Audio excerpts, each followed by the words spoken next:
Welcome to the Deep Bass Podcast, where we take a hard look at the element that makes or breaks games, the music. I'm Peter Thomas, and I'm joined by my co-host, Cody Haltom. We are happy to have you along with us on our journey through Animal Crossing New Horizons. What's going on, Cody? Happy holidays, Peter. Happy holidays to you. Merry Christmas to those who celebrate. This is an exciting episode. I feel like this game really epitomizes the holiday season. Yeah, it definitely is. We wanted to do this a lot earlier, but because of life stuff, we haven't been able to, unfortunately. But I'm glad that we have a chance to talk about it now. I know. And we're not just talking about it alone. We have a guest. We are not. Hi, Carly. Hey. We have Carly Ritchie, a.k.a. Kaio Colado. I had to say it the way that Lincoln Rhett did. I feel like that's such an iconic way to say your name, even though it's totally wrong. It's pretty close. They got surprisingly close, I have to admit. I was okay with it. Well, thanks for joining us. We're glad to have you. I feel like I know you as like the Animal Crossing person. I think when I first found your stream on Twitch, that was what you were playing. You were playing like a butt ton of it on the 3DS. I definitely played so much New Leaf, for sure. It's one of my favorites. I feel like Animal Crossing is one of those games that even if you're not a gamer, you can put this in front of anybody and they're going to enjoy playing this game. It's a lot of fun. It's low key. You don't have to, there's no pressure or anything like that unless you count the debt that Tom Nook put you in. But all of that stuff is just, it's what makes this game so endearing. Yeah, I had nothing. I was like, yeah, I know. I was like waiting. I was like, does Cody have anything? Nothing? Okay, cool. I'm in pain, Peter. Leave me alone. Okay, fine. Yes, Cody cracked a rib giving somebody a hug. I don't know how you do that. That's the most extreme hug I've ever heard of. It was one of the worst hugs, too. So everyone listening, if I don't seem like my normal chipper self, I'll be okay. But I'm just trying not to laugh or move too much because it hurts a little bit. But I'm powering through. We need to get this episode done. It's been far too long. That's right. That just means that Carly and I are going to work extra hard to really just make him laugh as much as possible. Oh, don't you dare. People have already been trying to hug me, and I swear to God. Well, I'm going to go ahead and jump into the game history, and we'll knock that out. Then we'll talk a little bit about our personal backstories with how we got started into Animal Crossing.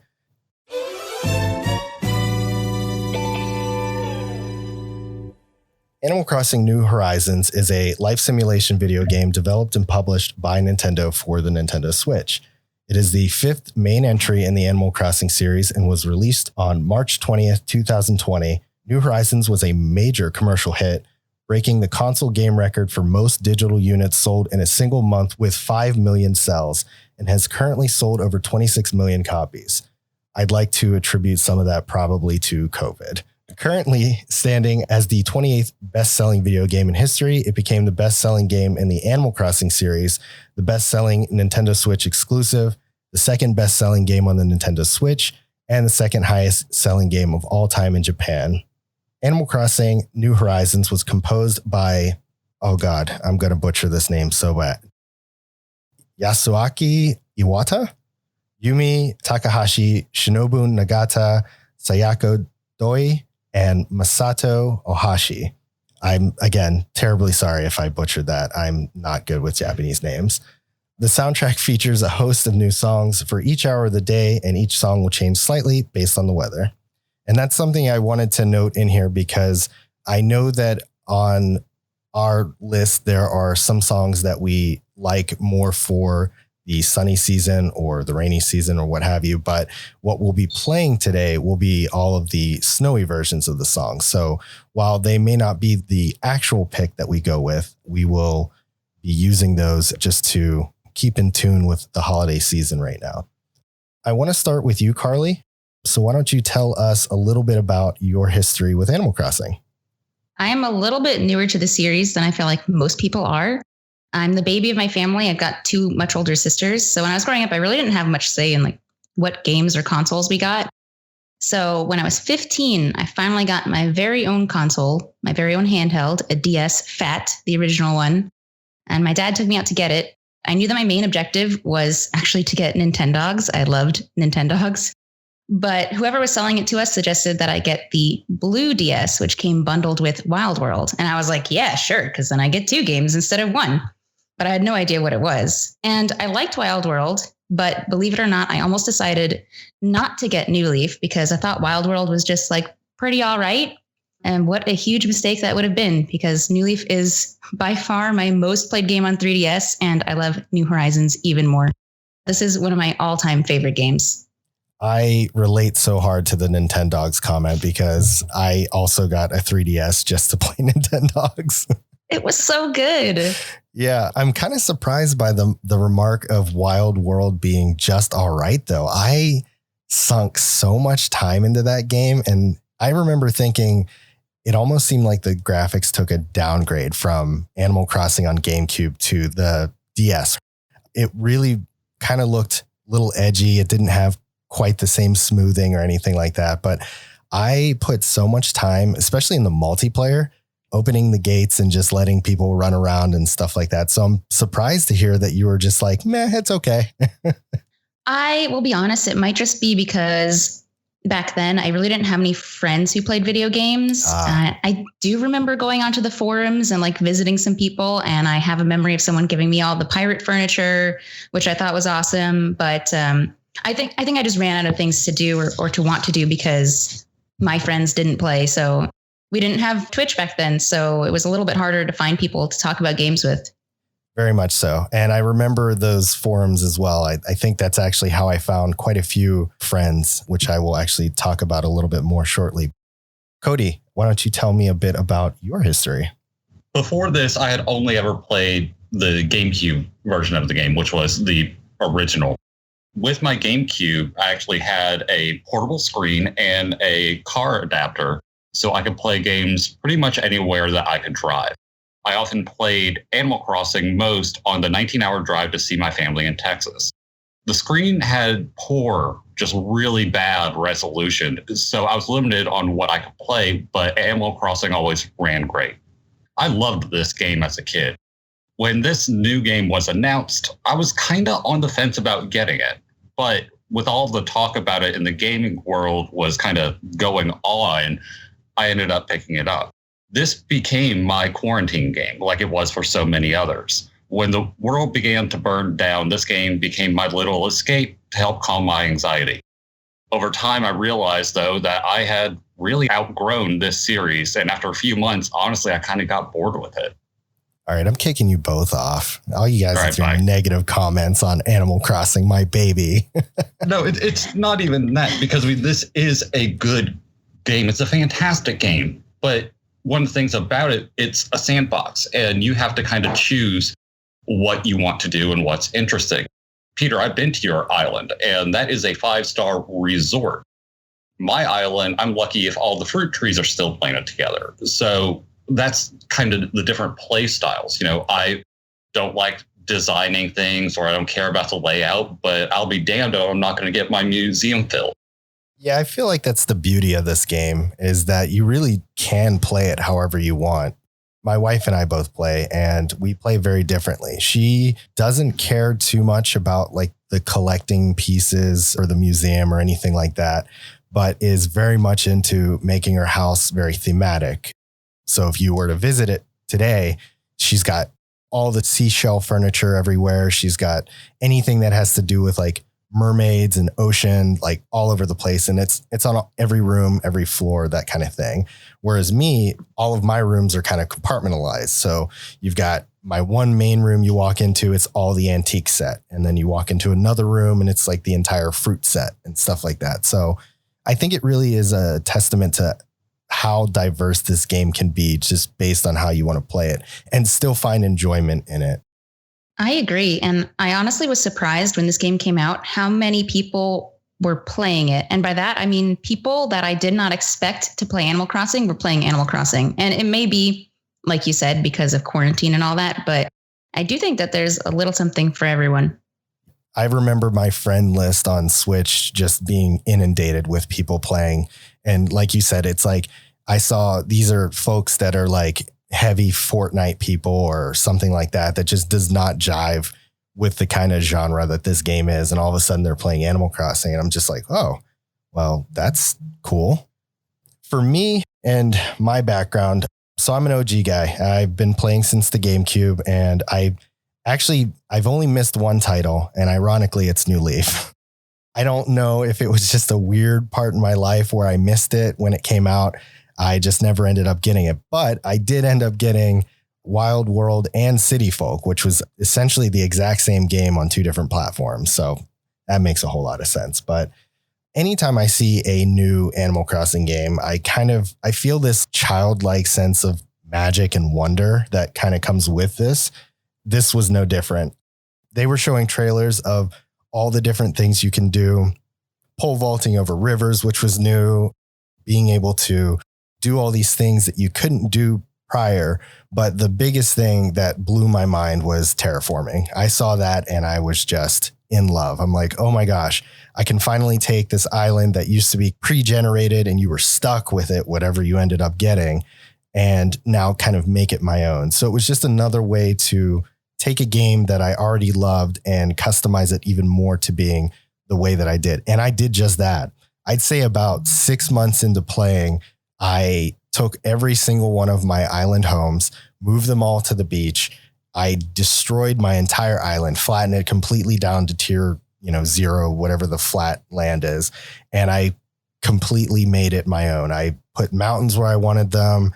I put different areas. I made it so that I could actually get to Red's little boat without having to like climb ladders and stuff like that, which was a pain in the butt. I mean, I went ham on this game. It was a ton of fun. I'd say that my biggest stint with it was hard to play multiplayer on the GameCube because of the format of it. But my biggest multiplayer endeavors were through Wild World, which did have some online communication through the DS. And I actually still talk to people that I made friends with. I had no idea who they were, just through the forums and things like that. And I still talk to them to this day. We talk about Animal Crossing. We share little life tidbits and things like that. So I've made some pretty good friends just from playing this game. I didn't remember that the GameCube version actually had multiplayer. I'd forgotten about that. It's not live multiplayer. So the way that you could do it was if your friend had a memory card that had a save file on it, you plug that into slot 2. Oh. You would take the train to their town and you could be in their town on your game, but they weren't there with you or anything like that. That was the only way you could show off your town.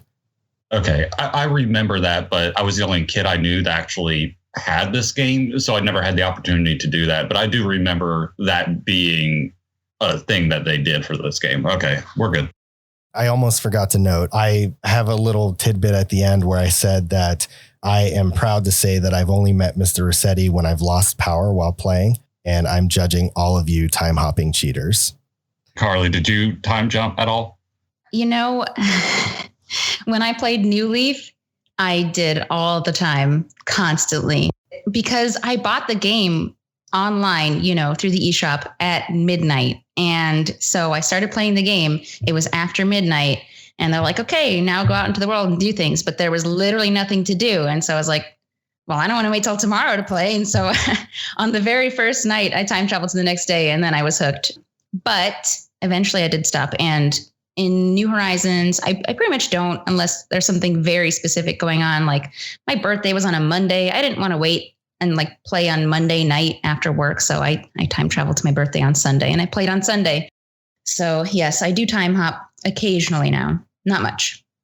Okay. I don't time travel in New Horizons, but man, on the GameCube, I mean, during those car rides, there was nothing else to do. You run out of things to do, probably 15, 20 minutes of like your daily chores. So absolutely, I would time jump from day to day to day. I think we went there during the summer, and by the time we got there in game, it was New Year. I have heavy judgy eyes for both of you. No. So here's the weird thing is that I don't time hop. I try and play pretty true to the game. Not saying I haven't ever. I know that once or twice I have. My Switch is set up for the parental controls so that I can get the monthly summaries of what I play. It's just something I've been doing on Twitter for like the last year and a half or whatever. when you have parental control set up, it actually doesn't let you change the time on your Switch. I think it's because it would alter if you did have a child playing on it and they had like a time limit, it would mess with that. So you can't actually do any changing of the time on the Switch when that's active. But my wife has been very adamant about not waiting around a day for us to move houses. So whenever we did that big island thing, we turned off the controls and we did fast forward time for that piece because it would have taken, let me think, moving 10 houses, then moving them back to where we wanted them. I mean, it would have been close to a month before we would have finished the island. So in that case, I can see where certain things, I guess it's okay. Hot meat kettle. That does make sense. But in general, I will say there's a lot more to do in New Horizons than New Leaf. I mean, if you think back to New Leaf, it took 30 minutes real time to customize the look of one furniture item. So, and any outdoor decorations whatsoever took a day to show up. So there is a lot more waiting to do in New Leaf. That's okay. So that's crazy that we've all been complaining at how long it takes for us to craft things at the craft bench when that existed in New Leaf. That's what I've been saying. 30 minutes for one item. Wow, that is incredible. Yeah, I'm kind of glad that I missed New Leaf. Oh man. Okay. Well, with that all out of the way, we're going to go ahead and jump into our music lists. So obviously the most exciting part. And I'm actually really looking forward to this list because there's very little overlap, which I guess isn't saying too much since the soundtrack was like over 140 songs, not counting the KK music. Yeah, this was a big list.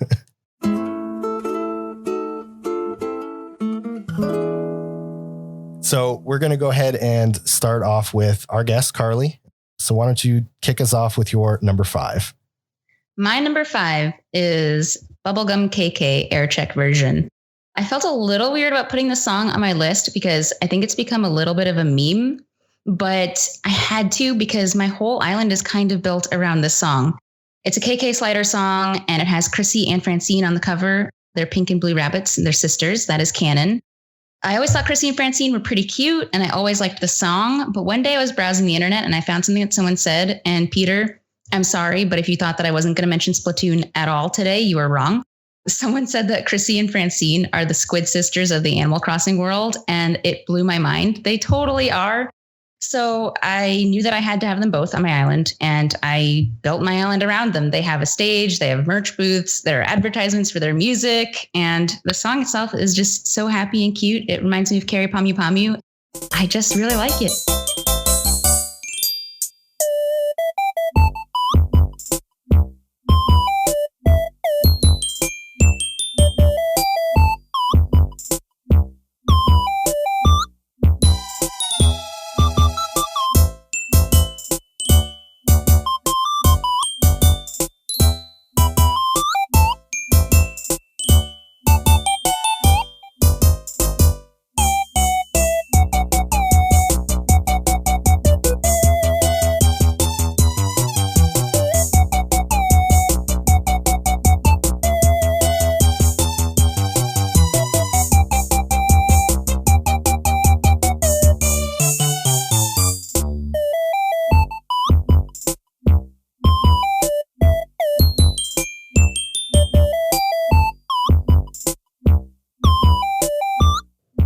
No idea how much I love your love for this game. I mean, honestly, I can't talk about Splatoon because I haven't played it at all. This is a very cute track. You're right. Typically, I don't like the KK Slider tracks, but I think this is a new one for me, honestly. I looked it up and this plays during the end credits. So this was my first time ever hearing it. And I definitely think that it's one of his better tracks. The way that it works is that anytime you get a song from KK on Saturdays, for whatever reason, they roll the credits as part of that. So you always see the credits every time you get one of his tracks. I liked this pick because I also had Chrissy and Francine on my island. Unfortunately, my wife did not like them, so they've been booted. It makes me sad every single day that I don't wake up and I get a bubbly Chrissy walking around, or even the little diva Francine sitting there.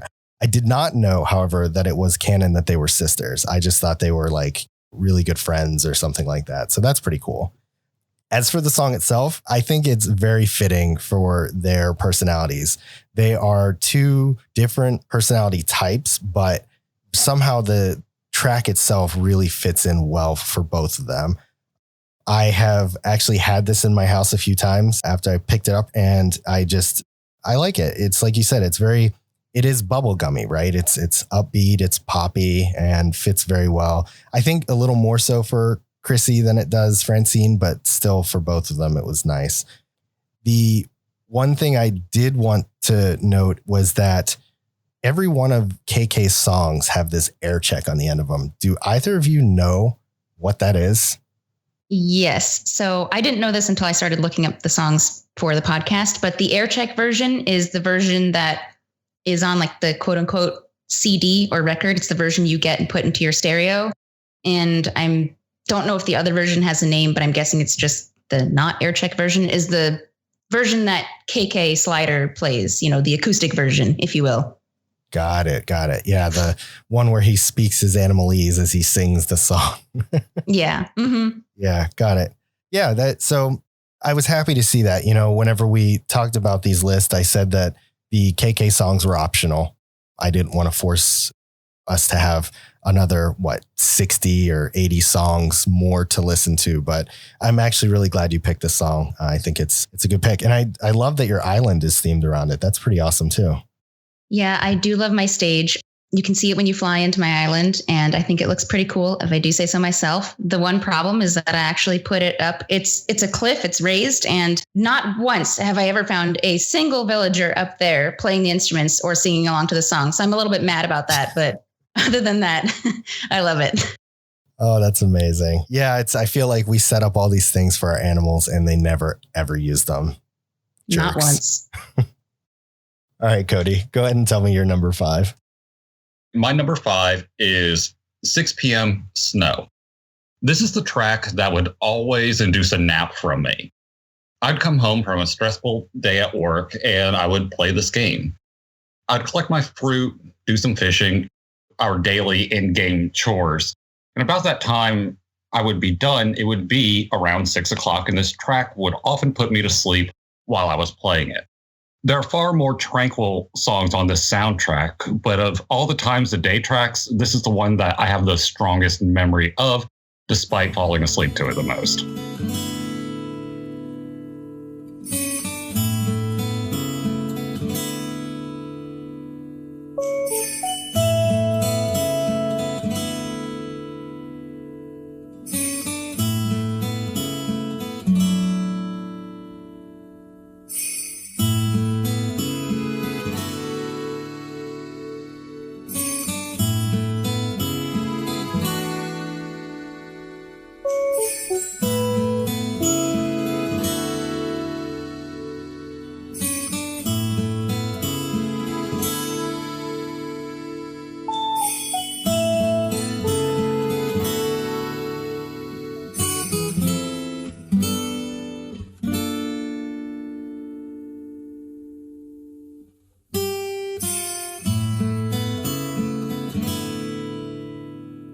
This track, to me, it's not bad. I like it, but for me, it's sandwiched between two tracks that I like much more, 5 p.m. and 7 p.m. So I don't have strong feelings about it, but it's not bad. Your word is law, so I will accept to be wrong, but I don't play this game nearly enough or to the level that you and Peter have. So I will happily accept defeat on any of these.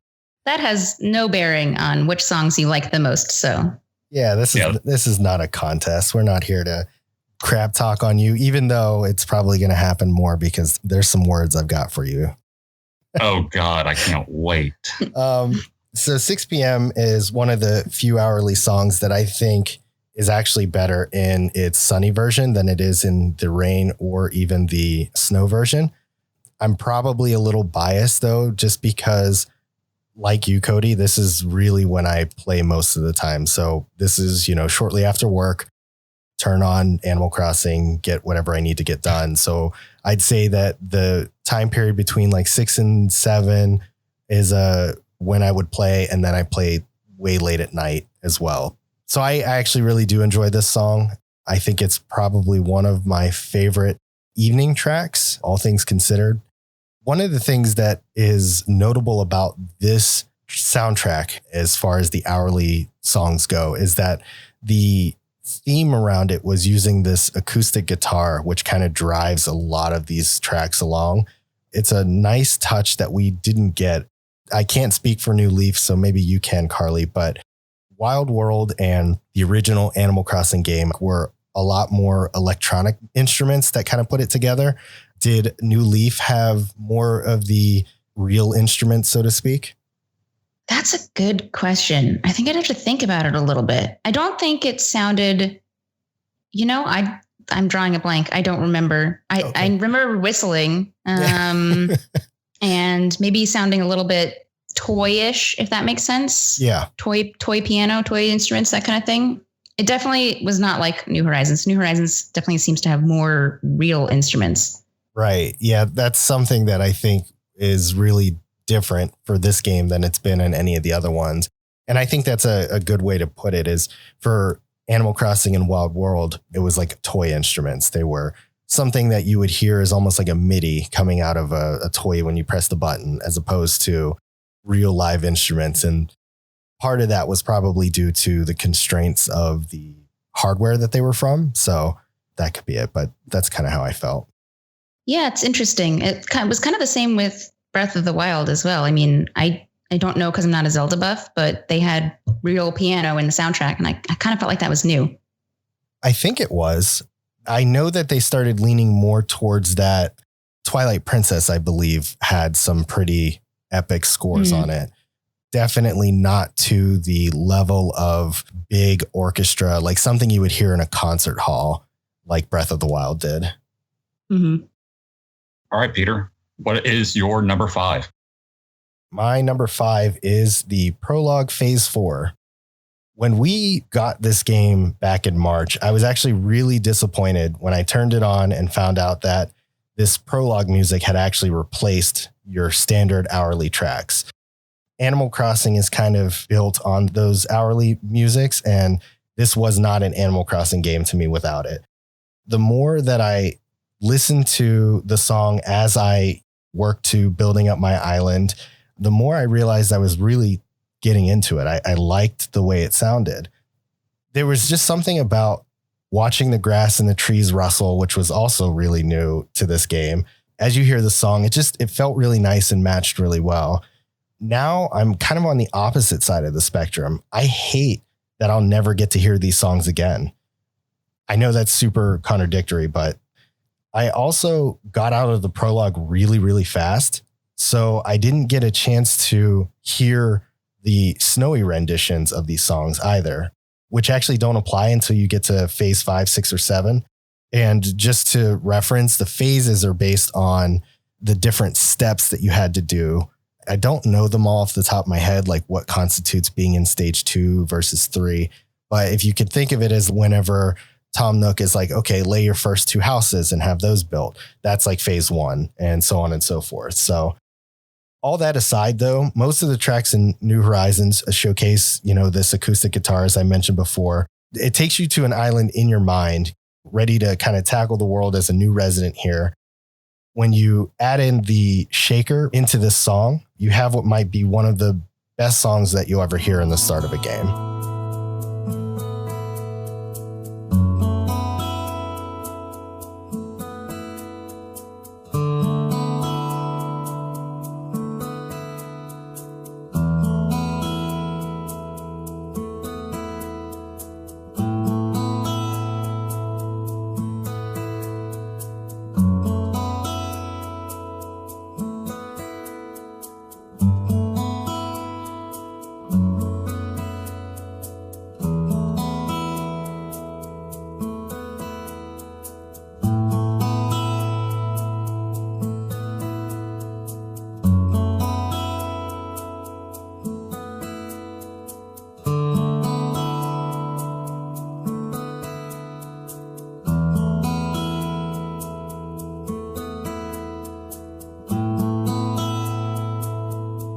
I had no idea there even were different music tracks for the different phases until we did this. I just figured it was the same the whole time.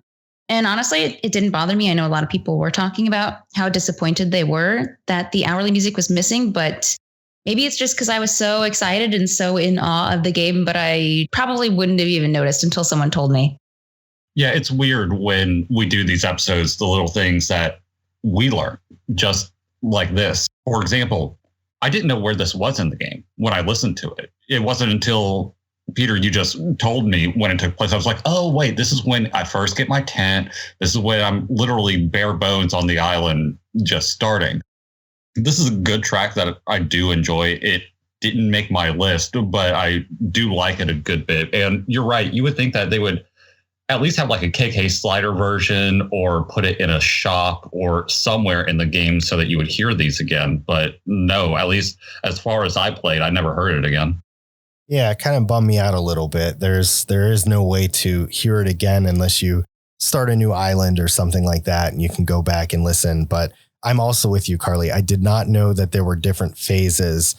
If you listen to all 7 of them in a row, aside from like 1 or 2 of the tracks, they're really very similar. So it's very easy to overlook that there are different amalgamations of this track kind of put together. That's how Nintendo gets you. You have to buy a new Switch and a new copy of the game to start a new island to hear the prologue music again. I know, because nobody wants to delete the original island. Mm-hmm. Carly, let's hear what your number 4 is.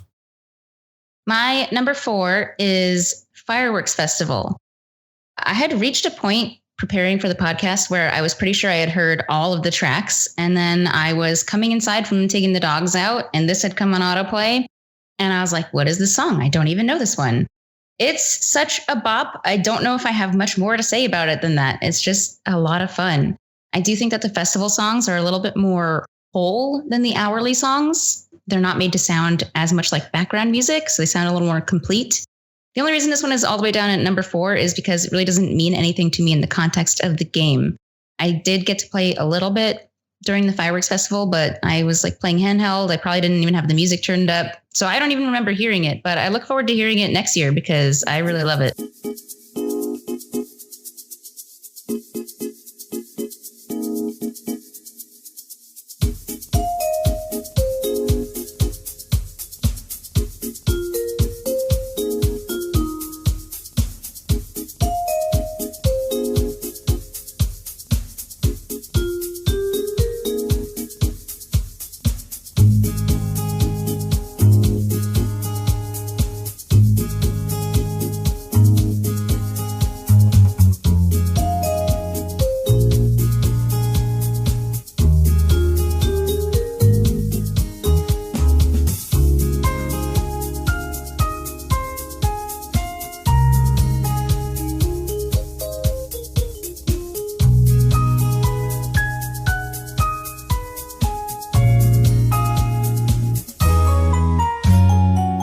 Yeah, this is a unique track and I really like it. You're right. These quote unquote event tracks do sound more complete.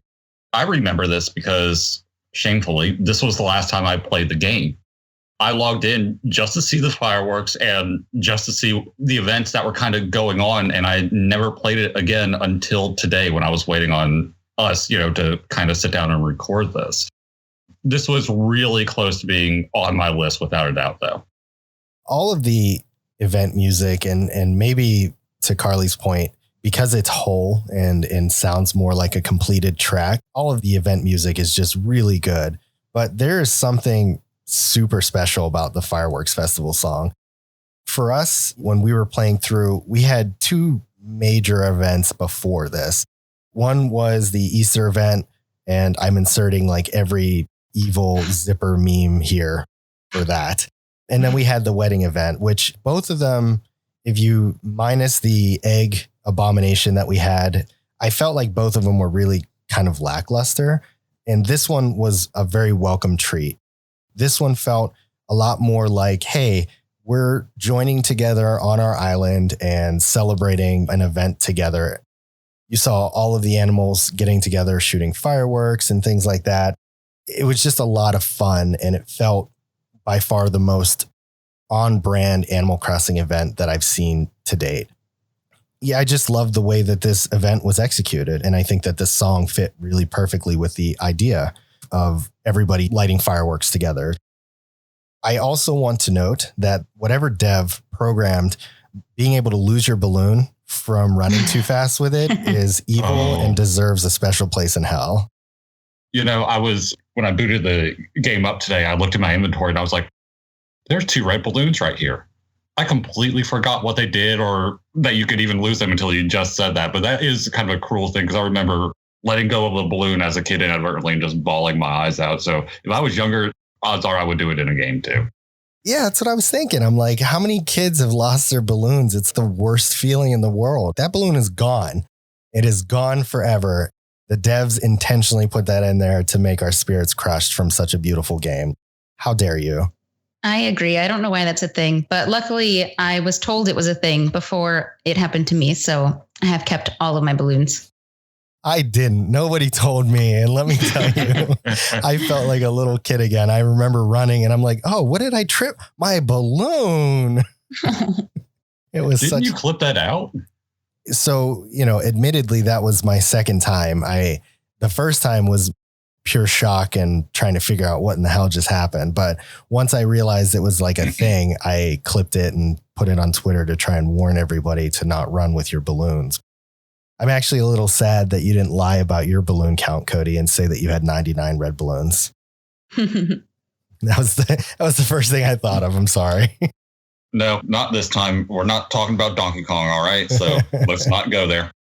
All right, man. Why don't you move into your number 4? My number 4 is Island Tour Day Snow.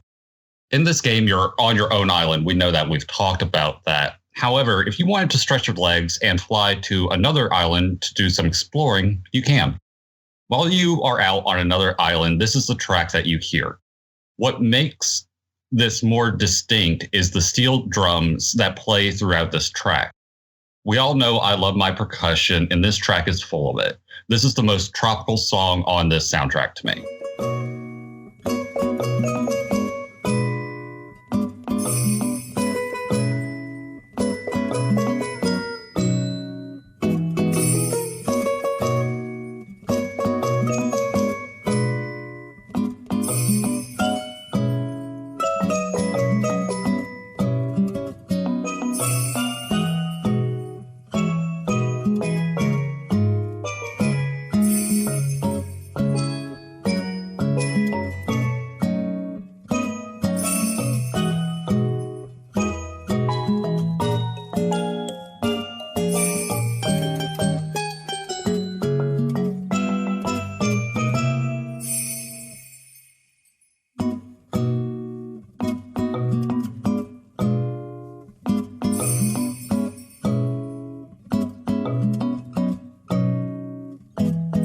No joke. My notes for this song are, I see that Cody's fondness for drums includes steel drums. That's what I have written down. That's where it started, actually. I like this track. I don't know if I like it as much as New Leaf's island music, but I do. I like it. It sounds islandy. It's nice and relaxing. No complaints. So I find this song very ironic. No. I'm not. This isn't the bad part yet. We're getting to that. When I listen to it at face value, it sounds like the type of song that plays on an island getaway where you go to relax, sip a pina colada, and just sit on the beach. But instead, most of us go to these islands to do far more work here than we do on our own island. Oftentimes, we're here looking for rocks to break, trees to cut down, things like that. So it's like raw irony to be here and have this peaceful track playing while we're sitting there working our buns off before heading back to our own island. As far as the track itself goes, I still think I'm more partial to the night tracks than I am the day tracks for this one. And that could just be, like I said, I play the majority of my Animal Crossing time at nights. So I definitely listen to it a lot more, but I personally prefer the night version of this than the day version. Well, yeah. And I mean, that again, is personal preference, as well. Well, all this is, it's our list. So duh, Cody. it is kind of ironic that you go to these islands to do all this work and you have this, nice tropical music playing in the background. And I almost think that was intentional, and not in a bad way, but more to kind of bring a little bit of peace instead of, you're working hard or, what have you. I don't even know how I would describe like a quote unquote hard work Animal Crossing track, because I don't think one could ever exist given what these songs are. You know what I mean? Yeah, it makes sense. When I think about it, there's multiple different islands that you can hit while you're here. So I feel like it's more the stress of getting the one that you're looking for. Maybe you're looking for Shark Island so that you could catch 1,000,000 sharks or whatever it may be. One of the things that really stands out was I remember finding out about how to trigger a tarantula island before that was actually its own separate island. And that was a lot of work. You had to clear all this stuff out of the island and basically make it completely empty in order to make that work. Have either of you guys done that? I have not. I haven't either. Okay, so I'm just the insane one here. No, basically, I think yes. Everyone or most people do that. I almost never go on island tours. I go if I need to steal trees and I don't feel like waiting for them to grow, or if I'm looking for a villager, and that's it. I did early on.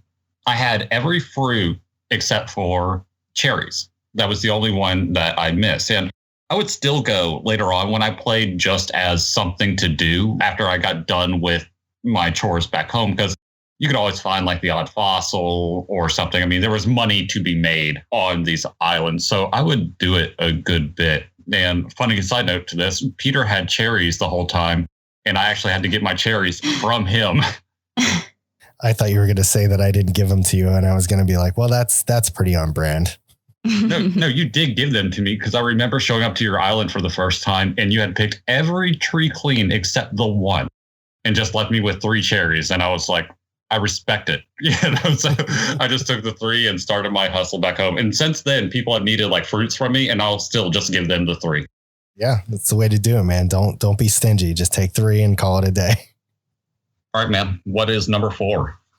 My number 4 is the timed minigame song. The first time that someone asked me to play a minigame with them, I believe it was like a hide and seek thing. They hid an item on the map, and you had to go out and find it within 3 minutes and bring it back to them. I was a little reluctant to play it.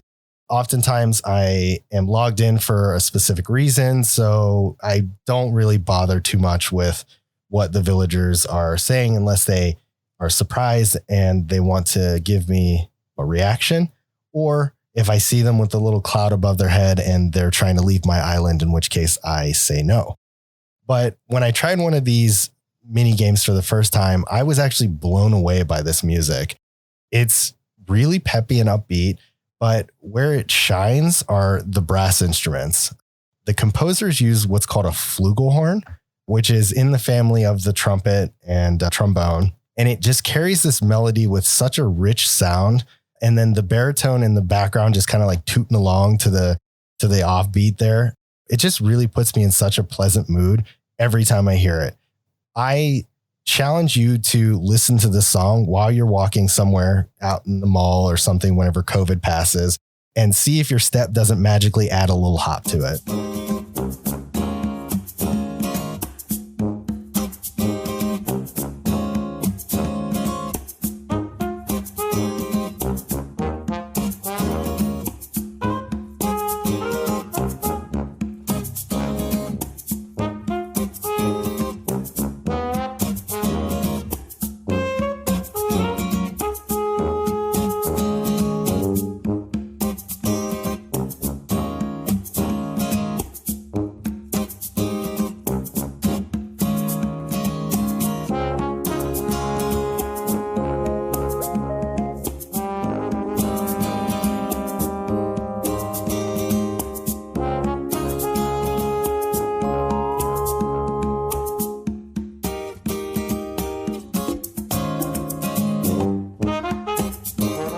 Have to go for a walk and listen to see if you're right.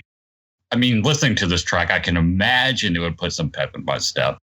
oddly enough, I never played a mini game with someone. I knew you could create your own and whatnot, but I'm not creative in that way at all. But I mean, having said that, and my memory is tied to it being nil, I did like this track, and you described it perfectly, particularly with the horns, which I didn't know what the hell they were. So good job, bud. I was really glad to see this track on your list because I love it. I don't really know why I didn't make it on my list, but I think it's great. I also have only maybe played 2 mini games with my villagers, so I haven't heard it a whole lot. But I do think that in the fishing tourney, when you're in the actual round catching your fish, I want to say this plays. That's a good question. I actually don't know. It was funny, actually. I was listening to Cody saying something about not being creative enough to play mini games, and I immediately thought back to some of your streams, Carly, where you would have some people join into your game and you would set up like little mini games for them to play, which bug catching or fishing or what have you, using the little timer that you get for yourself and things like that. So 2 opposite ends of the spectrum there. I don't remember that. Oh, Carly. I believe you, but I don't remember that. Do you remember the time when you gave me 300 million bells? 300 million? Yeah, no. 300,000. At this point, you don't remember anything. So I'm just going to say things that you've done. I would believe you. I know. And you'd be right on board and be like, oh, yeah, I remember that. Of course. Of course I do. Carly, why don't you go ahead and tell me your number 3? Okay. My number 3 is 7 p.m. So you guys are talking about how you play a lot at 6 p.m. For me, it's 7 p.m. Unlike my other favorite hourly songs, this one I actually get to hear a lot. It's a really common playtime for me because this is about the time that I'm done with whatever I have to do for the day. It's time to relax and wind down for bed. Funnily enough, when I was playing this game earlier this week, my husband started mindlessly humming along to the song. And I got excited and I told him about how this song was on my list. And he said to me, I'll be honest, I forgot the music was even hourly. I just thought this was the only song in the entire game. That's how often I play at 7 p.m. I don't remember always loving this track, but it's grown on me a ton. And I just love the way that it sounds. This is one of the few songs that will make me not want to go inside any buildings because I don't want to interrupt it.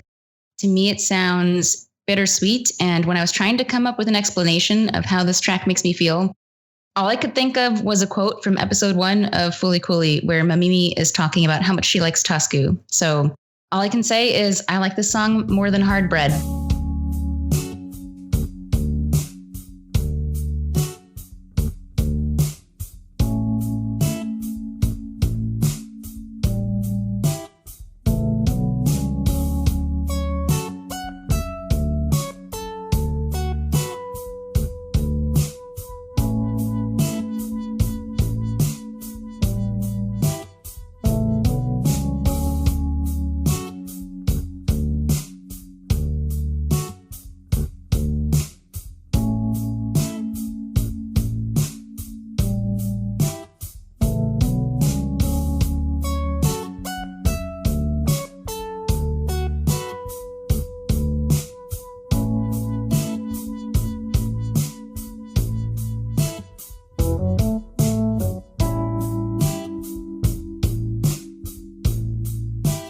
I think bittersweet is a great way to describe this track.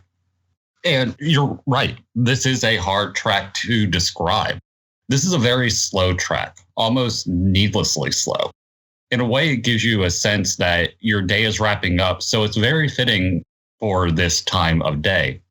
This is a clear transition from the louder, more energetic daytime tracks to the softer and slower nighttime tracks. Interesting note that I had about this, though, is I was playing this, like I said, right before we started recording, and the regular 7 p.m. music was playing, not the snow track. And I don't know why that is.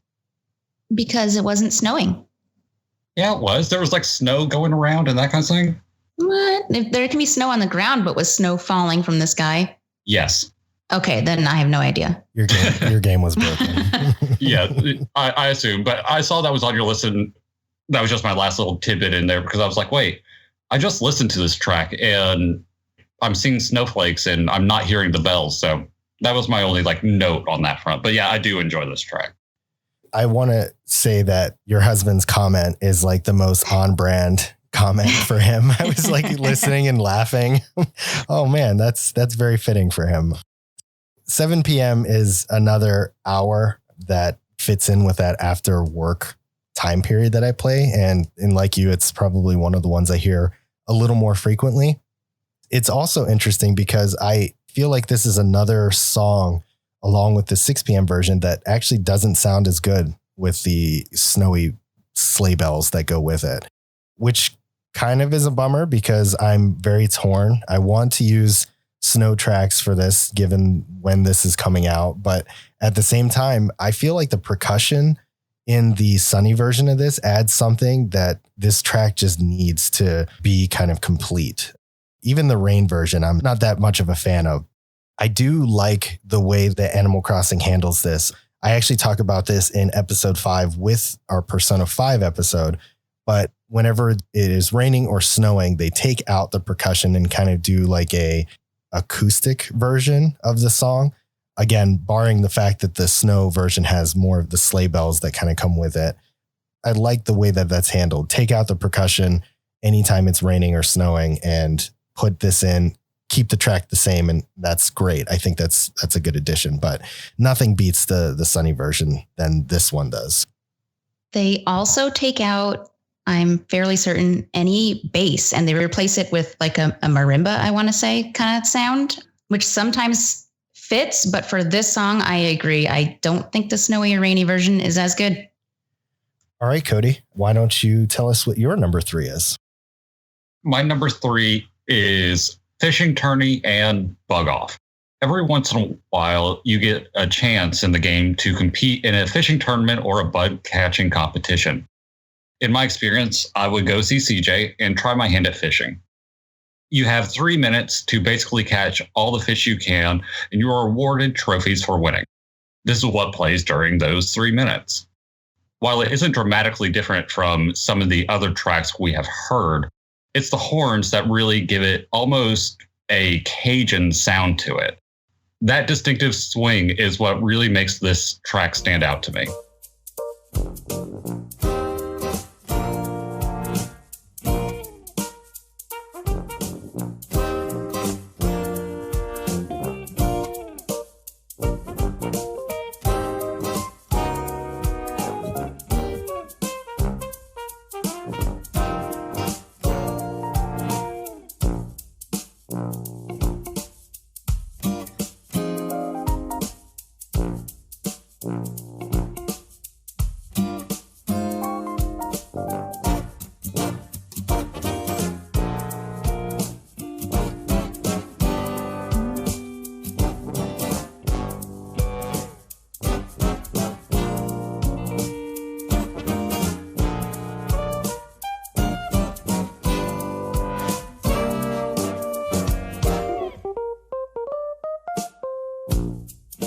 I love this song. To me, it sounds like hanging out in the summertime, and it makes me want to go outside and eat ice cream. I love it. I must be the oddball of this group because this was, I think, of your whole list, Cody, this was the one I didn't like flat out. It's not, really? Yeah, it's not that it's a bad track. Obviously, all the music in Animal Crossing is good. We wouldn't be talking about it now if it wasn't. Something about this song, it doesn't do anything for me. I kind of associate it a little bit with the event because I actually am not a fan of the fishing or the bug off events. I think that they are ridiculously hard for being what they are. And they're just not that fun for me. And it's a shame because they have so many of them. I think there's like 4 fishing tournaments in the spring. Then there's like 6 bug offs in the summer. And then there's 4 more fishing ones in the fall or something like that. There's just a lot of them. And for me to not enjoy them, it kind of puts a little damper on my day. Yeah, it's just not really my favorite track. No, and I mean, that's totally okay. And they were hard. I think I only did like maybe 2 in total. So I don't have like a whole lot of memory to the gameplay. It was just more, again, something to do after all my chores were done. But for whatever reason, when I listened to this, it takes me straight back to when I went to New Orleans. You know, it has that swing and sound to it. And that's the distinctive part that made it stand out from everything else that's on this soundtrack. And that's just kind of what I thought about it. I should probably note, when I say that they're hard, you can complete any of these events, the bug catching or the fishing, with, I think, a minimum of 3 to earn points. It's a very strong grind that is not really present in such a short amount of time in this game. Animal Crossing in and of itself is a grind, right? You're grinding to pay your loans, you're grinding to fill the museum, things like that. But this is such a crunch. You get the one day for, I think it's like 5 or 6 hours or something like that to try and get everything done. And for the most part, they've landed on times where I've not been able to get as many as I would want done. So it's like, I feel like I'm always rushing to complete them, you know, trying to get 10 fish or 10 bugs, which gives you the maximum amount of points to be able to redeem the different goodies that CJ has. So I don't want to say that it's hard and people be like, oh my God, it's not, it's the easiest thing in the world. I mean, yes, the premise is easy, but the grind is really what I'm referring to there. It is a bit of a grind, but I do think that the more people you have playing at once on the island, the more like bonus points you get. So it goes faster if you play with friends. Oh, maybe that's what it is. I don't think I've ever invited anybody. I've had people over for just random things like shooting stars or something like that. And we've all hung out for stuff like that. But I don't think I've ever invited anybody for a tournament like this. So maybe next time they start coming around again, we'll have to all group together and see how that works. It is a little bit annoying because everyone has to like talk to CJ every single time that you do a round. So it does involve more waiting in between rounds, but you do get more points. So you have to do a little bit less. All right, Peter, what is your number 3? My number 3 is the shop closing theme. So I knew this song was going to go on my list because I was fascinated that it existed. And I'm going to get to that in a second. But when I heard it, I didn't pay attention too much to it until I listened to it for this episode. And I realized something, that I think this is supposed to be a light remix to the Brewster song. At least sure as heck sounds like it to me. The first time I actually heard the song, I was really wigged out. I thought something was wrong with my game or something was happening to the shop that I didn't know about. So I sent a tweet about it, and it turns out that in Japan, apparently whenever stores are about to close, they also play different music over the like PA system. So this was actually a bit of a cultural learning for me that I wasn't aware of. Brewster's song has always been my favorite song. I use it a lot in Smash Brothers on the Animal Crossing stage. And the fact that they were able to throw this in here despite the absence of Brewster himself made me really happy.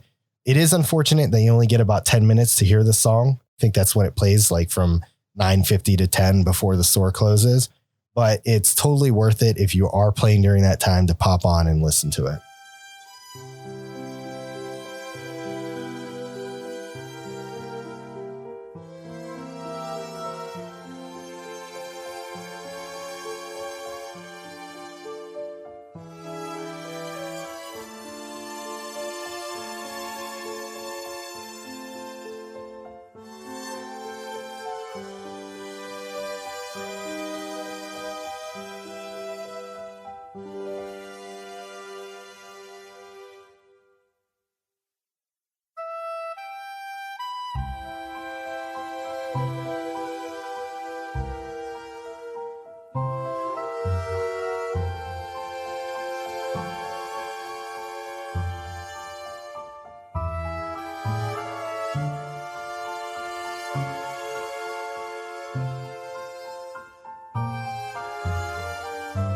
I didn't know that about the shops in Japan. I mean, we should really start doing that here too, but no one would listen to it. Like nobody listens to PA announcements. My only note for this was, this is the most unique song on the soundtrack so far. This was so close to being on my list that it wasn't even funny. I'm not sure if I ever heard this track playing the game, though. This was a nice little gem for me to discover when I was listening to this, for sure. I'll be honest, if I didn't see this song on your list, I probably would have never known that it existed because I'm usually in bed by this time. You old lady. I know.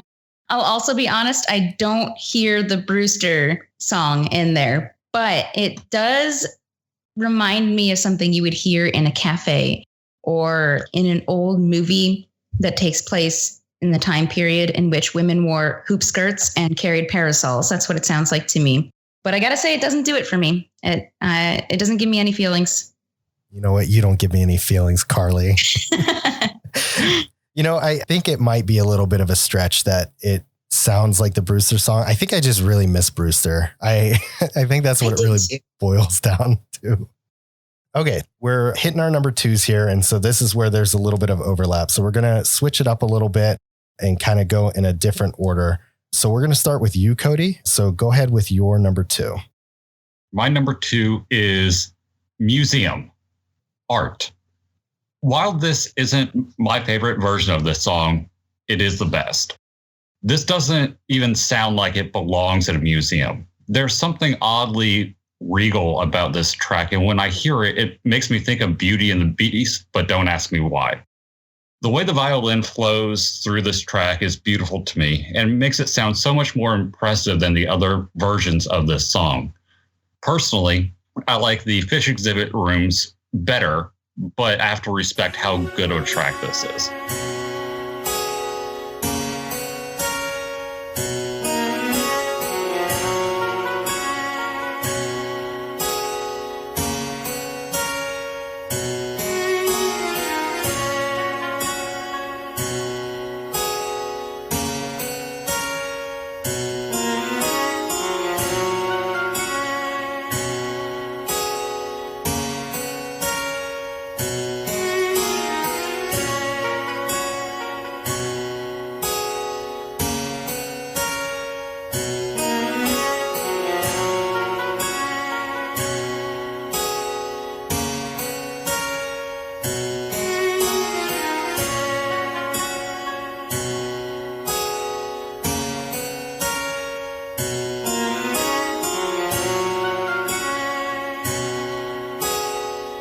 I am so happy that this is on your list.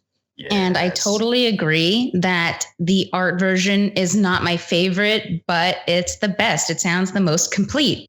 I really wanted to put one of the museum songs on my list because I have things to say about it. But like I said, I didn't like the art version the best, and all the rest of the versions didn't sound complete enough to put them on my list. I love the museum song because, I liked it to begin with, but also, my husband and I, we really like the movie Your Name. And there's a song in that movie called Sparkle. And it has a very similar sounding piano part in it to the museum song that you can hear, especially if you're listening to like museum entrance. And that song is actually what we played in our tiny UPS store marriage. And we're going to play it at our wedding as well. So, and that's one of the reasons I liked that song, is because it reminded me of the museum music. So I was happy you put it on your list. I don't know. I like it.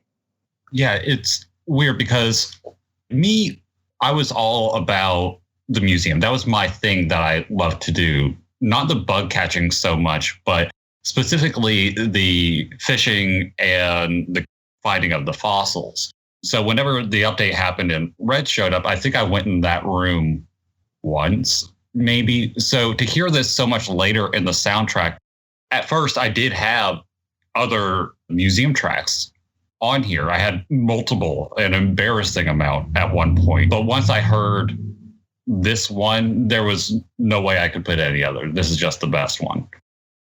This goes back to the fact that it sucks that we can only pick 5 songs, because I wanted to throw a museum song on my list too.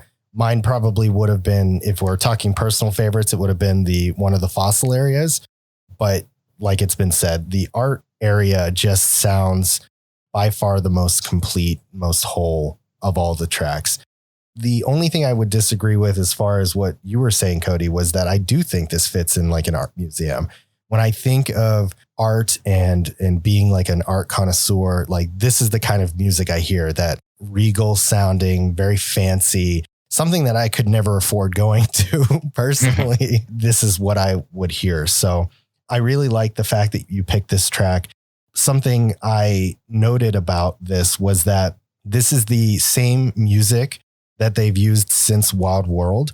The Animal Crossing GameCube version did not have as nice of a song. It was actually really bad. Then they switched it to what it is now in Wild World, and they did the same thing where going into the fish area or the bug area had kind of a different tone to it to fit that general area.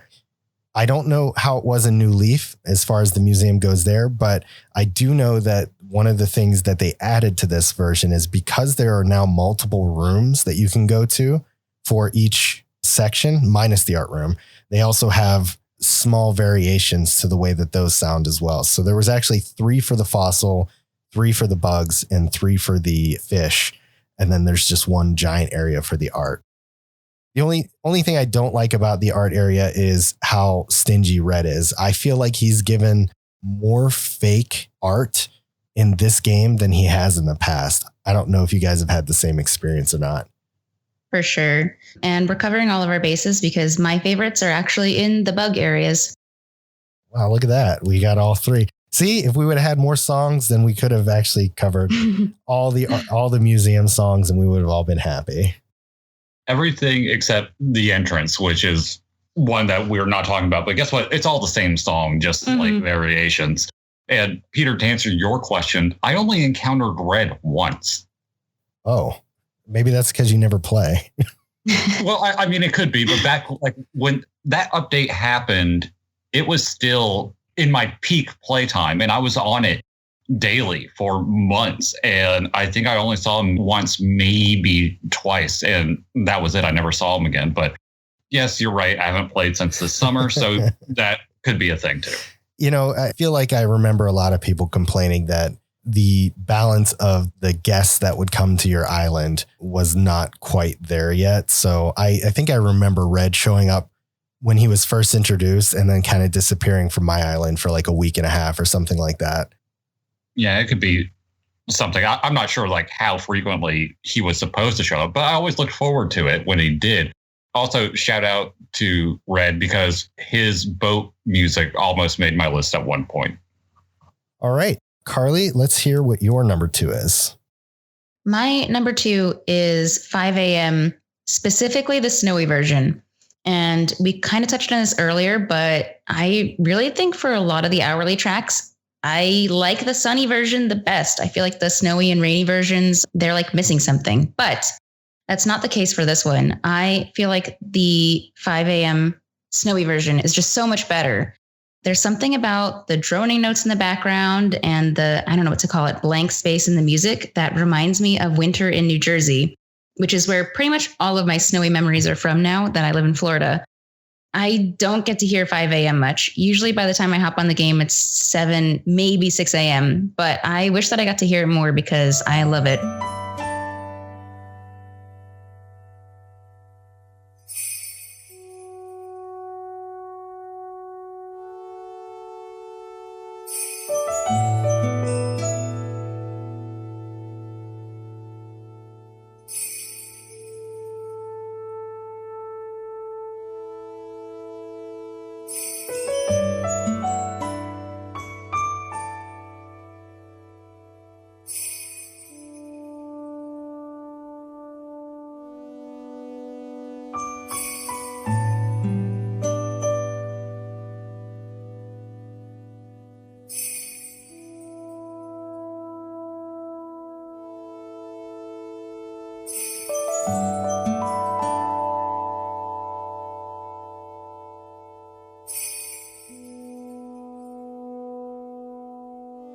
I love this track. I was never up this early. And if I was typically just getting ready for work. So I never heard this before doing my research. Of all of the hourly tracks, I think this is the best one. This is one of the most calming tracks on this soundtrack, hands down. You are right about the sleigh bells. In other tracks, they seem like a random addition, but in this, they really add to the track for this time of year. I can't really picture this track without them, and honestly, I really don't want to. So I want to actually start this because I was like laughing. I had to mute myself because I was laughing so hard, actually. But You guys are like, yeah, I don't hear 5 a.m. because I don't wake up early enough to hear it. And I'm over here like, oh yeah, I've stayed up late enough to hear 5 a.m. It just goes to show the difference in like how our lives are. You guys go to bed early and wake up early. And I'm just like, no, I've stayed up that late. But 5 a.m. actually did make it onto my list. It is one of my favorite tracks of all time. And I have it on my list as number 1, actually. So the late night hours for me, though, are definitely some of my favorite times to play.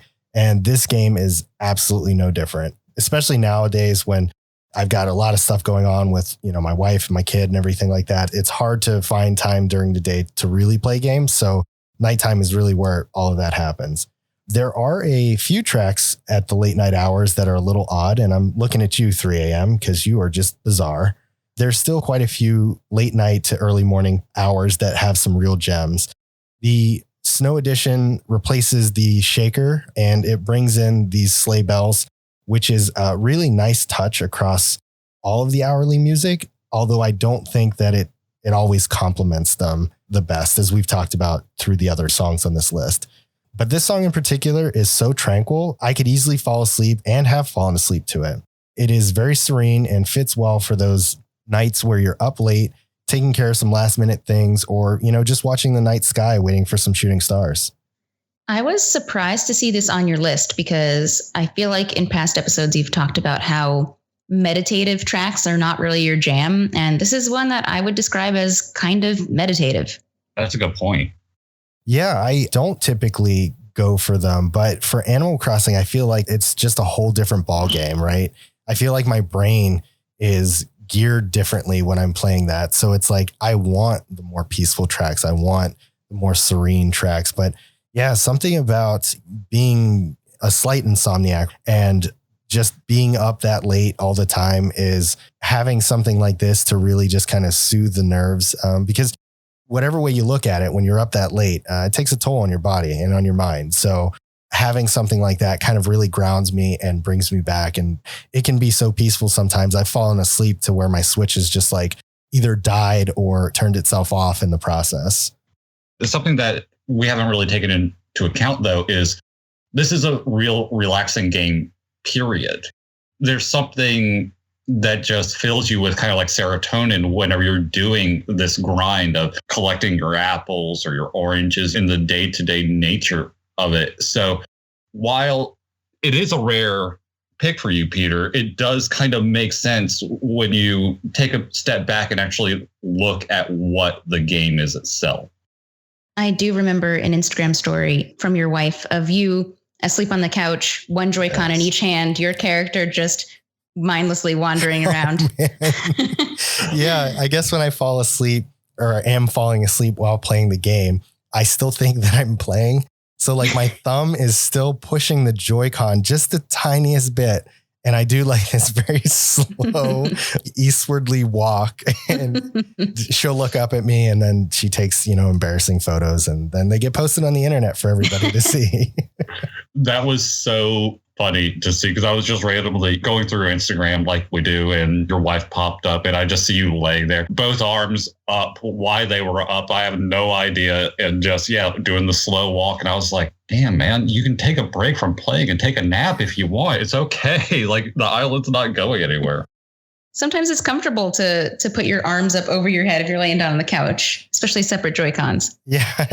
That's the one thing I love about that controller is I could just lay whatever way I'm comfortable and allow that to work for me. But it's basically me graduating to adulthood and having a baby and things like that, where I just fall asleep now wherever I am. Mm-hmm. Doesn't matter what I'm doing. All right, Peter, what is your number 2? My number 2 is New Year's Day, 12 a.m. I know we haven't actually reached this area yet. We're close, and by the time this airs, we'll be really close. But Nintendo has crafted such a wonderful intro song for this game. During development, they had to have all looked at one another and were like, hey, is there any way that we can make this intro any better than it already is as like a New Year's jam? And one of the composers was like, oh yeah, let's just make it in the style of a big band. And from that day forward, my soul was crushed into a million pieces by how good it is. It's got all of the elements that you've come to know and love if you listen to big band music at all. And let's be real, the only thing better than normal bass is an upright bass.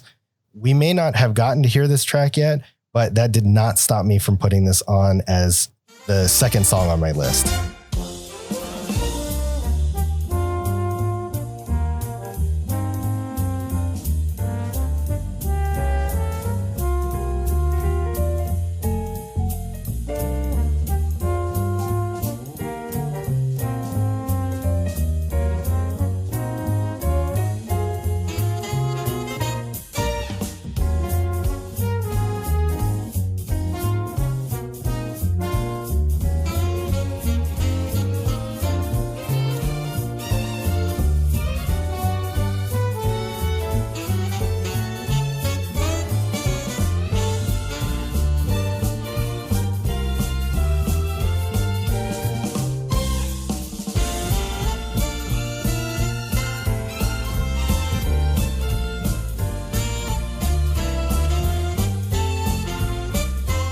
And it did not stop me from putting it as my number one, honestly.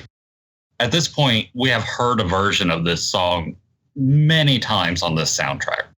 However, this track only gets played for an hour or two every year between midnight and 2 a.m. on New Year's Day. While all the other versions of this track are quite quaint, this track is anything but. It's the same song, but performed by a full orchestra. Compared to many of the other tracks, this is just over the top, but that's what makes it so damn good to me. I agree. I think that it's really good. I love me some big band and some upright bass. I don't have strong feelings about it. And now I'm going to go hide because I know you're both going to be upset with me. I think it's good. I just don't have any strong feelings about it. I'm going to just cut all your parts out of this. So it's actually just going to be Cody and I from now on. No, I get it. It's like, how do you quantify a song that you can only hear for a few hours a year, right? But I think that Animal Crossing delivers something really special for their New Year's. I'm not sure how many times you've done it for New Leaf, but I know that I did it a ton for the original game, and I did it a ton for Wild World, and I will do it a ton for this game as well. But I will boot up every year on December 31st and just watch the countdown that gets placed wherever it is in my town and just celebrate with all of the Animal Crossing people. The reason I like this so much is because they did something different that they haven't done in any of the previous games, which was give me all this different music leading up to this countdown. Like before it was just your normal hourly music. And now we've got all of this, like this whole build up to the new year. I was like, this is phenomenal. You already had a game that did New Year's really well, and you've just added another element onto that. Yeah. And to piggyback kind of like off what you were saying, one of the reasons why it's my number one, a lot of the other tracks that use this, because this is used in hourly tracks like throughout this game, right? None of those to me really did something special with this theme. And once I hear it multiple times, adding in the rain, taking it out, adding in snow, taking it out, it kind of gets a bit old to me in a way. So whenever I heard this just elevated what this entire soundtrack is kind of based off of to a new level for me. And that kind of is why it's my number one, is because they took what I honestly thought was a mildly boring track and ended up just being obnoxiously over the top with it. I have a confession, and maybe it's because I used to be an avid time traveler, but I think in Wild World and New Leaf, I must have missed every single event. I don't remember any of them. I think I was never there for them. I know I did fireworks in New Leaf for the sake of recording them. I don't even know if I did that at the time that fireworks actually happened. So I've never heard New Year's Eve in Animal Crossing. I do think it's really cool that they update the music every couple hours or whatever it is. I'm excited to see it eventually, but yeah, I've never seen New Year's Eve in Animal Crossing before. I haven't either. Why did we bring you onto this episode? I don't know. I'm kidding. Well, even though we are going to cut all your parts out of this and nobody's ever going to hear you anyways, why don't you finish us off and tell us what your number one is? Okay. My number one is 4 a.m. This was my favorite song on the soundtrack, even before the game was released. I remember listening to the hourly music while I did schoolwork just because I was so hyped. And this is the only song that came on that I immediately loved and immediately had feelings about. When I was growing up, my family had a boat. Most of the time, we just take it out during the day and we come back by sunset. But every once in a while, especially on 4th of July, we would take it out at night to watch fireworks. And as we would cruise back real slow around New York City in the dark, my parents would always put on the song Night Ride Home by Joni Mitchell. And as soon as I heard this track, it reminded me of that song. When I started getting ready for the podcast, I wanted to try and figure out why 4 a.m. reminded me of Night Ride Home so much, because to be honest, the tracks sound absolutely nothing alike. So I sent this track to my mom and I made her listen to it. And I asked her, can you listen to this track and tell me if it gives you Joni Mitchell vibes? And she said, it certainly does. And when I asked her if she could think of a musical reason as to why, she said that the chords are unique and that Joni Mitchell always tunes her guitar differently from the standard tuning. So she always has very unique chords in her music. And she wrapped up by saying, Night Ride Home is a great example of that. And I think that she's right. As I said before, the two songs are not anything alike, but the chords just elicit the same kind of feeling. So for me, this is a very nostalgic track and just a little bit melancholy, which is exactly how my favorite New Leaf track is as well.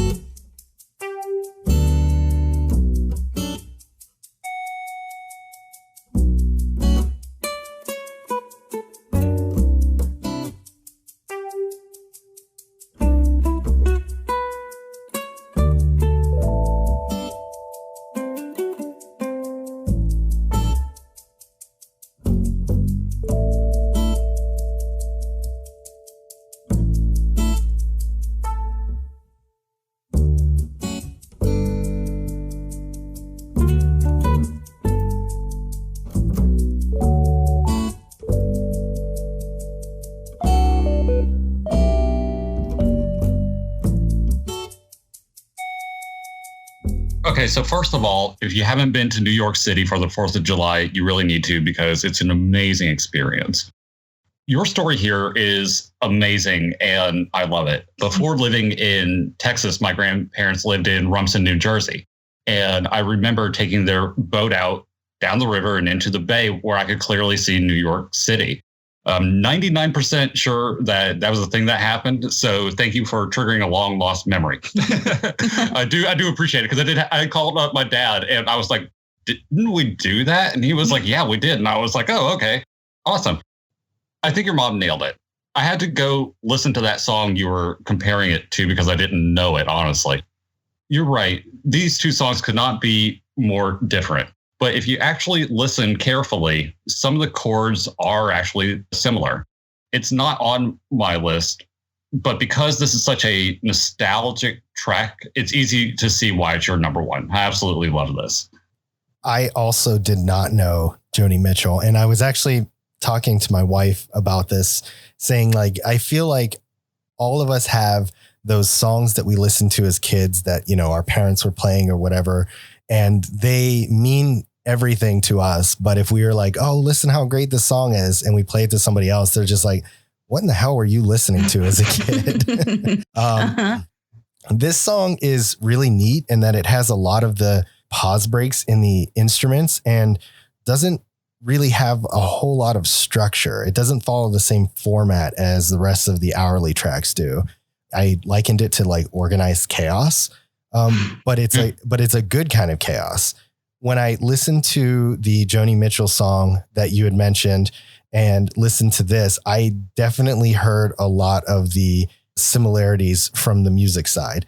She uses a lot of the same instruments in her track that build up to this track as well. So the two of them kind of, you know, you couldn't lay them on top of one another and be like, oh yeah, they're identical. It would never happen. But I could hear the similarities enough to say, like, if I had a strong connection to the Joni Mitchell song, hearing this song would definitely spark that feeling as well. The only caveat that I have to this song is that of all the late night hours songs between, we'll say 12 a.m. and 6 a.m. or something like that. So anything from 1 to 5, this is probably the second to the last on my list. I mentioned it before, but 3 a.m. is terrible. I will never, ever pick 3 a.m. But 4 a.m., thankfully it gets better than what 3 a.m. is, but it doesn't say a whole lot to it, unfortunately. And then you move into 5 a.m. and that's just beautiful. So unfortunately, not a huge fan personally, but definitely loved the story that came with it. I think that's it's really endearing when we find songs that liken back to something in our childhood. Yeah, that's totally fair. And I'm glad to hear that I'm not crazy, because I was trying to put my finger on it and I really couldn't. I have no idea why the song reminds me of that one, but it's good to know that you guys can kind of hear what I'm talking about. Oh, people who listen to our Sonic episode know that I know exactly what you feel like, so don't worry about that. Yeah, I think in our Sonic episode, you had Ground Control to Major Tom reference, right? Yep. Once again, comparing Sonic 2 to David Bowie. So there we go. Yeah, so it's definitely not uncommon. And like I said, coming from somebody who has never listened to that Joni Mitchell song ever, I could hear what you were referencing there. So not crazy.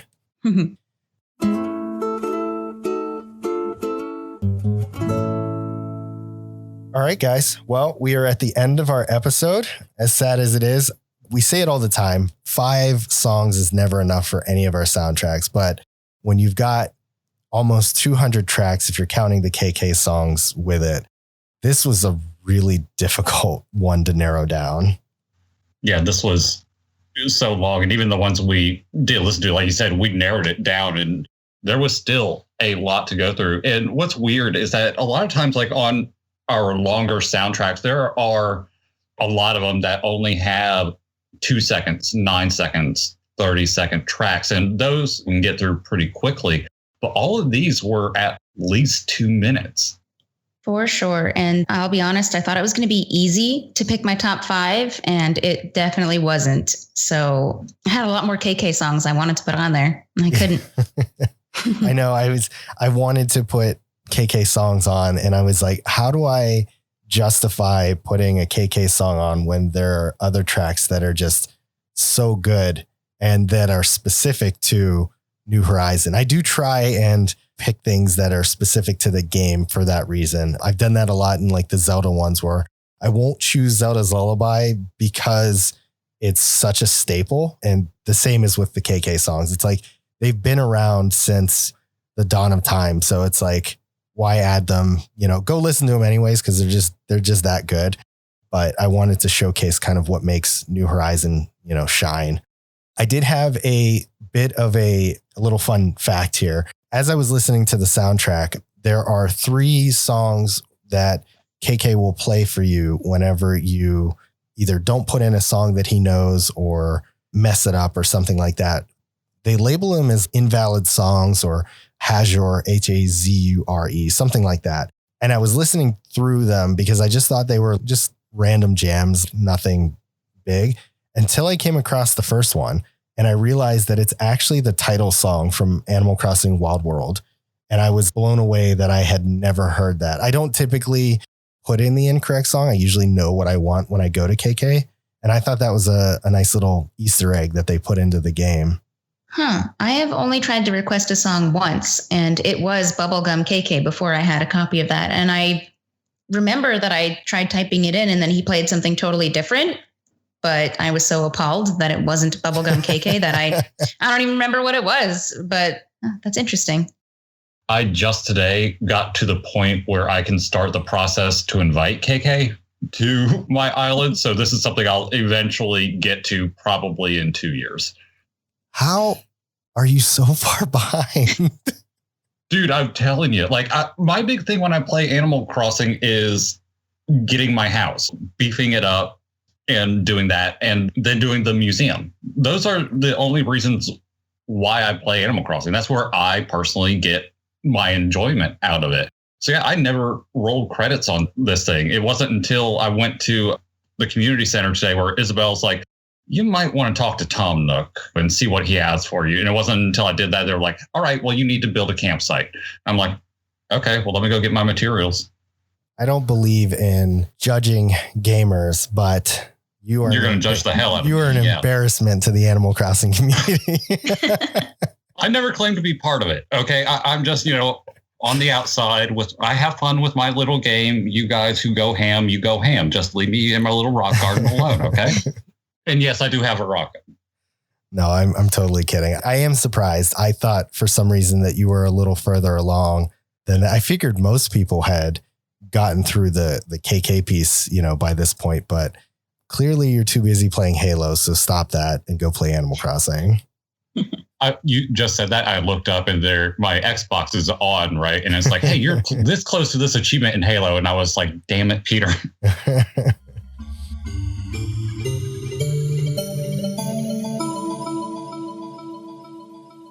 Before we wrap up, I do have a question of the episode. I feel like this one's a pretty diverse one and the answers are probably going to be all over the place for it. But I feel like I would be remiss if I did not ask this because it's the question to ask whenever you're playing an Animal Crossing game. But who is your favorite villager of all time in Animal Crossing ever? Cody, we'll start with you on this one. I did ask Peter, so this isn't cheating. He said anyone who lives on the island counts, because I'm counting my homeboy Blathers.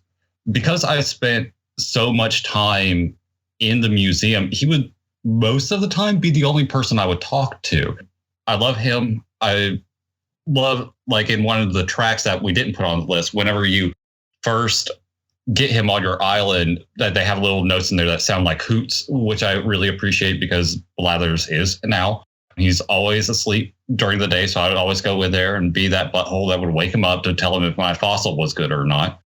But yeah, I just enjoy Blathers a whole lot. I love Blathers too. I hadn't thought about picking an NPC. Well, they're all NPCs, I guess. I hadn't thought about picking, one of the default animal villagers, I guess. What do you call them? They're not villagers. The townsfolk, maybe?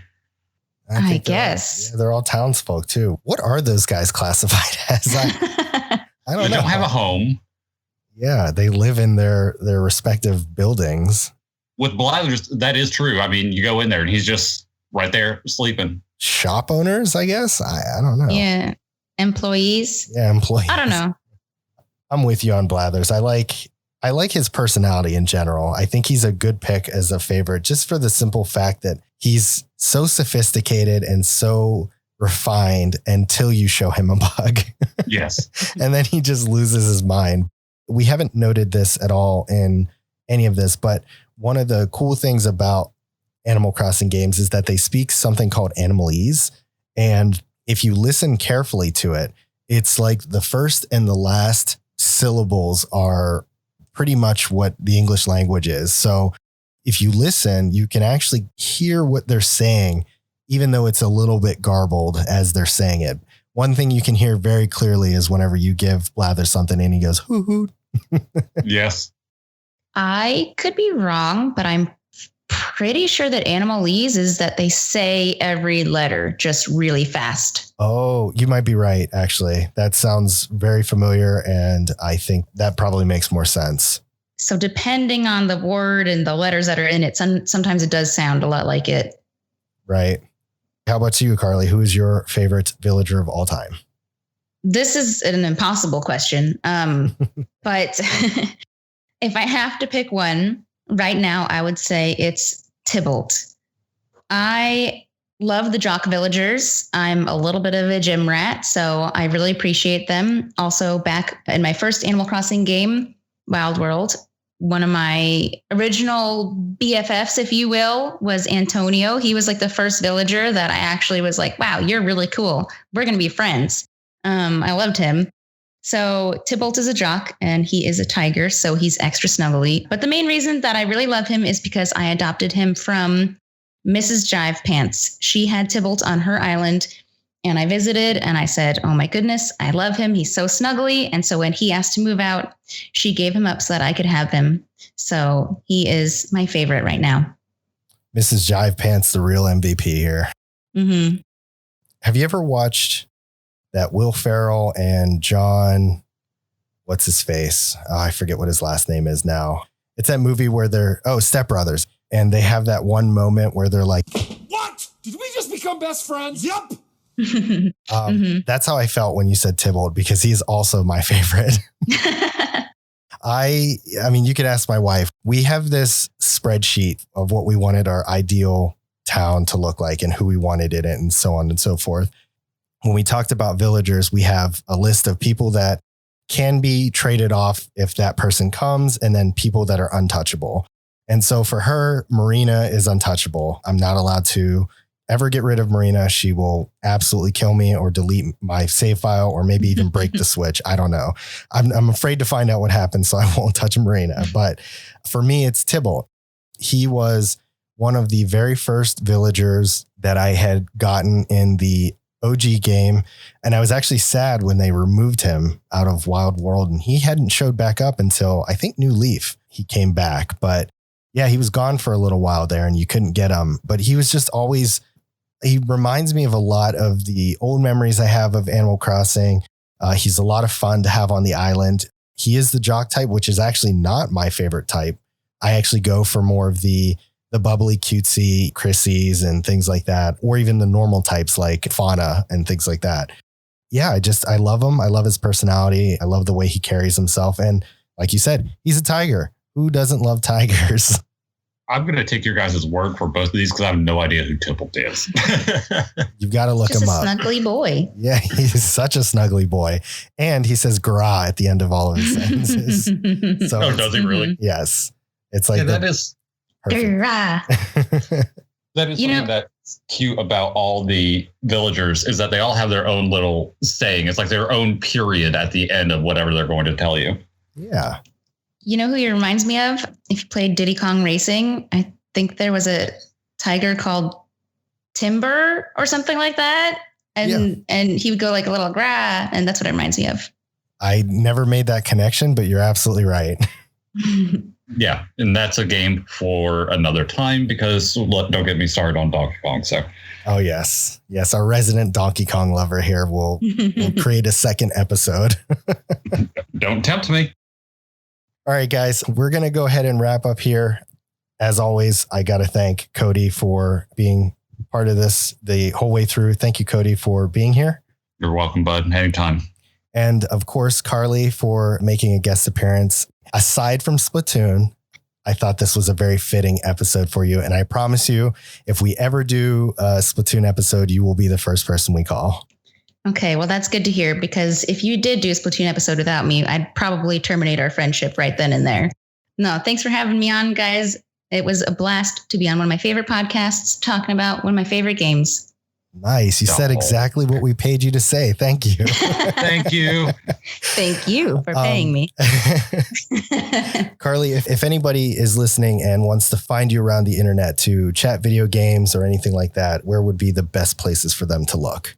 I exist on Instagram and Twitter and most other things that have a handle at Kyo Kaleido, which is impossible to spell. COYO_KALEIDO.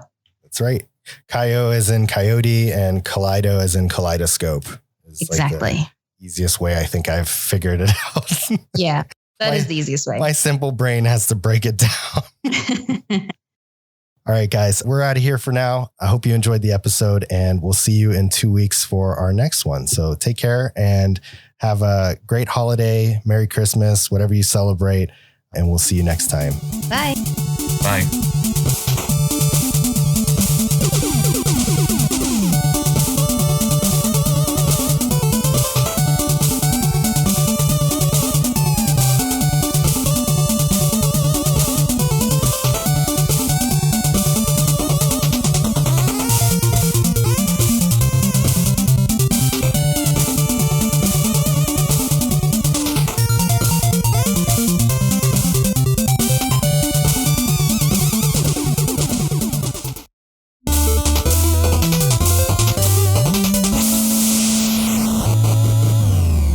way, I was just typing to the Peter Thomas says, "Hi, Cliff, BB. I love you too, Cliff." Peter Thomas, we need to get naked.